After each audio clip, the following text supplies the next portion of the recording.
if you have anything, come out as fast as possible and get it to any detachment or any police service that you have available to get to talk to. Two young lives vanished without a trace in the dead of night. Lily and Jack Sullivan, siblings whose disappearance has baffled investigators and shattered a community.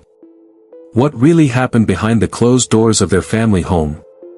Tonight, we uncover the chilling secrets, the mysterious clues, and the unanswered questions that continue to haunt this heartbreaking case. It was an ordinary summer morning in the quiet, peaceful town of Maple Ridge, British Columbia. The sun had barely risen when a chilling emergency call came through to local police. The time was 6:42 a.m. On the line was a frantic mother, Malihia Sullivan, reporting that her two young children, 4-year-old Lily and 2-year-old Jack, had vanished from their bedroom sometime during the night. According to Malihia, she had tucked them into bed as usual, but when she woke up, the back sliding door was slightly open. Out on the path leading into the nearby woods, officers would soon discover a small pink blanket, Lily's favorite one. Within minutes, patrol cars swarmed the neighborhood. What was once a calm residential street had turned into a crime scene. Neighbors peeked out from windows as yellow tape went up and officers began combing through the backyard with flashlights and K-9 units. For the first time in recent memory, fear had gripped Maple Ridge. Not because of a storm or fire, but because two children had simply vanished into the darkness before dawn. As the hours passed and search teams expanded their radius through the woods, fields, and nearby trails, something began to unsettle the investigators, not just the eerie quiet, but Malihia's story itself. When questioned about the previous night, Malihia claimed she had fallen asleep around 10:30 p.m. after watching a movie. But her phone records told a different story. Data revealed that she had driven out past midnight for nearly 47 minutes, with no clear destination. When asked about it, Malihia's explanation shifted. First, she said she had gone to clear her head. Later, she claimed she had driven to a friend's house but couldn't remember the address. The inconsistencies didn't end there.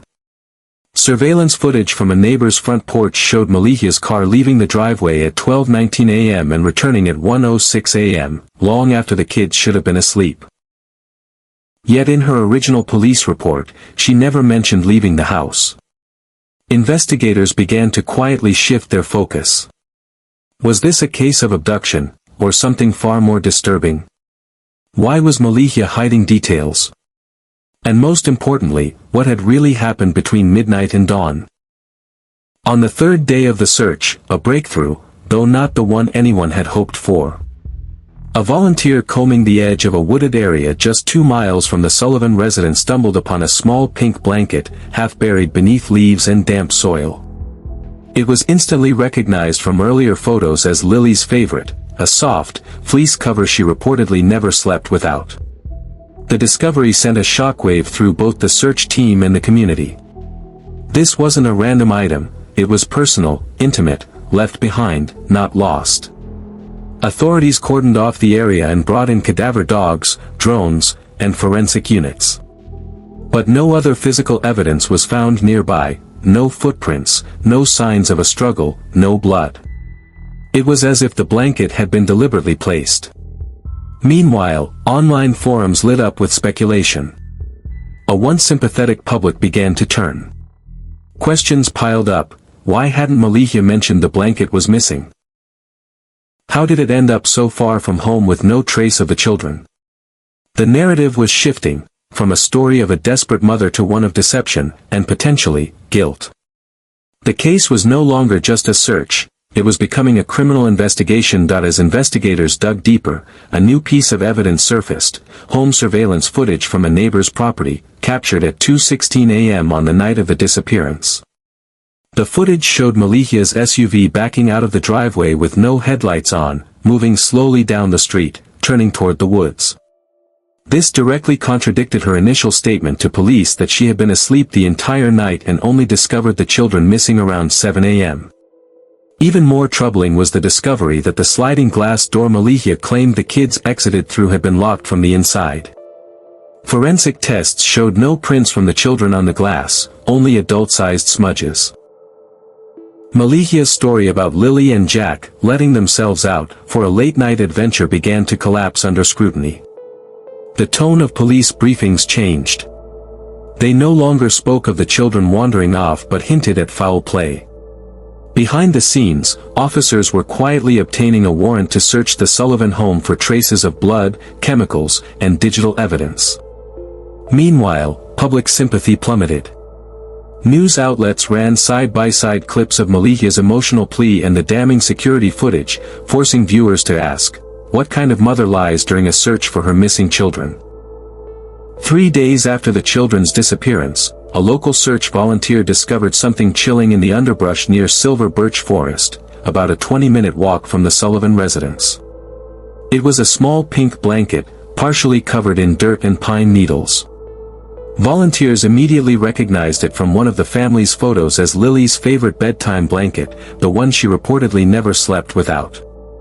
The area had already been searched once, leading police to believe that the blanket had been placed there after the initial sweep. Forensic teams cordoned off the scene, collecting soil samples and testing for DNA. Faint traces of blood were found on the fabric, later confirmed to be Lily's. The discovery ignited panic within the community. Candlelight vigils turned tense. Social media flooded with theories and accusations, most now targeting Malikia. Journalists stood outside her home, cameras rolling, as neighbors shouted from across the street. "Where are your children, Mahia?" What had begun as a missing persons case was now being treated as a potential double homicide. Behind closed doors, detectives re-examined Malikia's past, searching for any patterns, signs of abuse, or history of mental instability. One disturbing detail emerged: a former babysitter had once filed a report with family services, concerned about how Malikia would scream at the children for hours. That report had been dismissed as unsubstantiated, but now, it was reopened. Meanwhile, search teams were doubled, helicopters brought in, and trained K-9 units swept the forest perimeter. Every discovery, every lead, pointed to one unbearable possibility: that the children were no longer alive, and that someone close to them was hiding the truth.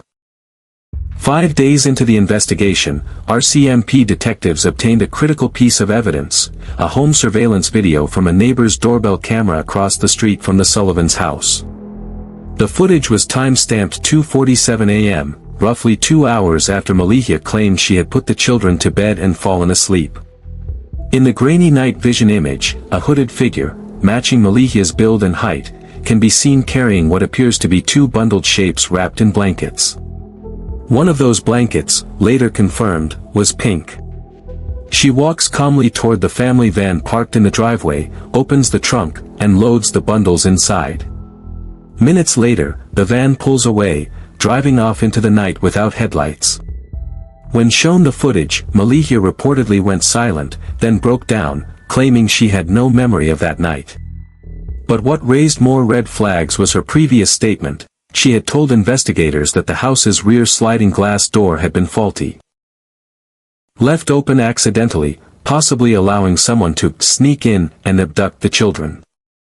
However, upon forensic analysis, the door was found to be in perfect working condition, with no signs of forced entry, tampering, or even recent use. It was clean, undisturbed, and fully locked from the inside. Detectives now knew 2 things for certain: Malikia lied about the door, and someone, likely her, had removed the children from the house in the middle of the night. The video was never released to the public, but the growing buzz around the investigation made it clear: the case was shifting from missing persons to criminal charges. Prosecutors quietly began building a file against Malikia, including her contradictions, the mysterious timeline, the pink blanket with blood, and now, the damning video footage. For the first time, police stated publicly that they suspected foul play, and confirmed that the children's disappearance was no longer being treated as a random abduction. As pressure mounted, Malikia hired a criminal defense lawyer and stopped cooperating with authorities. The community, once sympathetic, turned cold. Flyers with Lily and Jack's faces began to fade on light poles and school fences, replaced with flowers, notes of mourning, and 3 haunting words: "We want truth." Months after the disappearance of Lily and Jack Sullivan, the case remains shrouded in unanswered questions and painful uncertainty.